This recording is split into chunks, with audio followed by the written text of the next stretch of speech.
name's Duke Van Vleet, and I am the owner of CrossFit Rising Wave.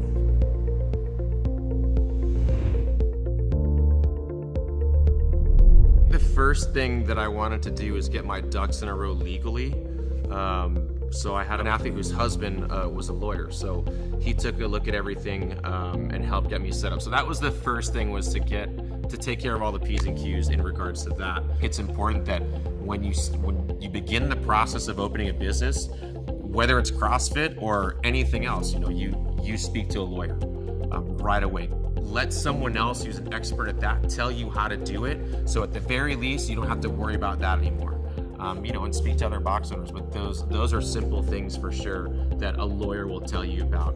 My lawyer anyway saw everything before it happened almost, and was like, you're gonna need to do this, this, this in case X, Y, and Z happens. I feel like most people don't ask those questions because they're lost in the dream of everything going awesome at the beginning and the box being amazing, which is good. Continue to have those dreams, but also keep your head in reality and understand that people get hurt, and hopefully it doesn't happen on your watch or in your gym, but if it does, be prepared for that.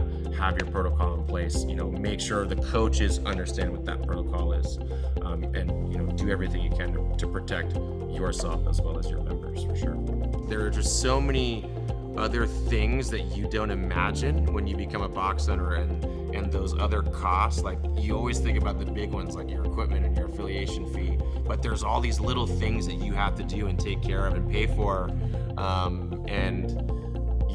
it's hard to say that there was one thing I focused on, because it seemed like at the beginning there was like a million things thrown at me without really having any forewarning. There's no booklet on like how to successfully open your box. They don't tell you about paying for a new sign, and all those little details, like who's going to clean your facility, every week. Are you going to do it, or are you going to pay someone to do it? The rig was originally against the wall, and so we lost a lot. We had no wall space, so you couldn't do pull-ups and use the rack and also do wall balls or handstand push-ups. So we had to change the layout of the gym, as well as change the colors, being the fact that obviously even if you purchase an existing affiliate, you have to rebrand. So we had to change all the colors on the wall, obviously come up with a name and work that process out with CrossFit HQ, because it's not like the first name you want is available. It basically became this like back and forth, and then it was like, here's a list of names, you tell me what's available.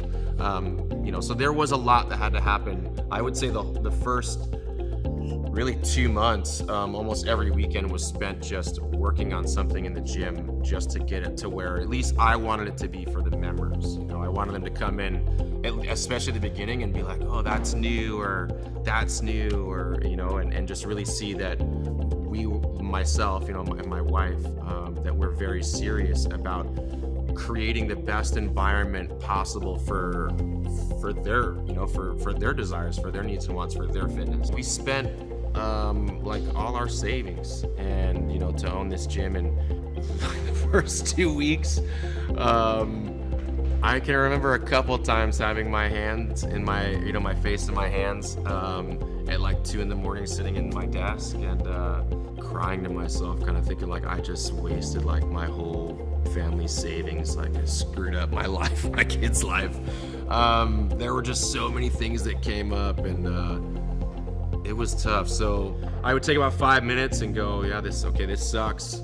And then, you stand up and you're like, okay, what am I gonna do right now to better the situation that's gonna get me closer to the goals that I want, not just for myself, but for my box, my coaches, my members. And so that was kind of the driving force. And then right away, you're not worrying about, how to take care of it. You're actually, there's action happening, and you're doing something to get to where you want to be, as opposed to thinking about it. And I think that's the hardest thing as an owner initially, is that I think there's so many things that come up, and you want to do so many things as well, but it takes a lot of energy and a lot of motivation. And so just keeping yourself busy with achieving the small goals is what really kind of helped keep my focus, one, off of the negative, and two, like getting to where I want the gym to be. The gym will always continue to change, as my big thing is always about reinvesting in the members and the membership. So it has changed a lot, but it will continue for sure.